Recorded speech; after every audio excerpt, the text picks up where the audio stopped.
I would like to acknowledge the traditional custodians of the land on which we are meeting and pay my respect to the elders past and present, and extend that respect to all Aboriginal and Torres Strait Islander people.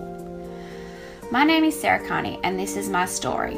I was born and raised in a small town in the mid-north coast of New South Wales, and I am a non-Indigenous person. As a young girl, I started to play sports, and throughout my competitive sporting life, I have had the pleasure of playing alongside and against many Indigenous people, mainly from the Dungari tribe. However, as we become friends, I never really knew much about their culture or the history of the Indigenous people. It was something that was not easily discussed. Now living on the Gold Coast in Runaway Bay, I realised there were many factors that influenced my view on Indigenous people. My family, my schooling at a middle-class private school, and the education system. As my grandfather was from an older generation, his strong viewpoints on Indigenous people were unpleasant, and he would tell us negative stories about them. I didn't accept this information though, as I had friends who didn't seem to be the way he described them.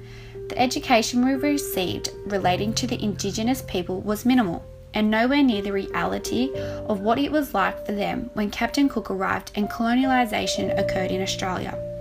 Learning the truth over the last few weeks has been confronting. The education system did not inform you of the extent of the brutality and traumatic way in which they invaded the Indigenous people. Since starting this course, it has surprised me to find there is little visibility and valuing of Indigenous people and cultures shared within this part of the Gold Coast. Everywhere I look, it is man-made, the mainstream of what is now Australia. This shocked me, as I now understand that we as Australians have little respect for who was first here. We lack understanding of the detrimental impact we cause for the Indigenous people. As I walked through Runaway Bay looking to see if there was any visible representation of Indigenous heritage, I found it very difficult to find. There does not seem to be much value placed on Indigenous culture here. Maybe because there appears to be a higher representation of non-Indigenous people in this area. It was only through research that I found a place called Pine Ridge Conservation Park. This park is the last place the Kumbari people lived and ate. They preserve this park as it is significant to the Kumbari people and their connection to the land. In saying this, there was no sign that identified it as Indigenous land. I noticed there was a billboard providing limited information about the Kumbari people. I gained a sense of peace when walking through this park. It was quiet, so relaxing, and simply beautiful. You could hear the nature through the quietness. I was raised in a country town on the coast and was taught to respect nature and appreciate the environment in which I live.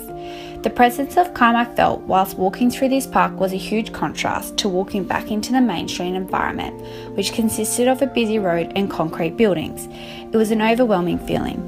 Whilst I walked through this small piece of paradise, I could imagine the Indigenous people living here off the land until they were savagely invaded. The Kumbari people fought for their human rights and their land here and were successful in keeping that land and having it preserved. It is valuable to all Indigenous people and non-Indigenous people alike. What we can learn from the traditional Kumbari way of life is that they lived and cared for the earth. We can also develop a deeper understanding of our place within the environment and care just as much.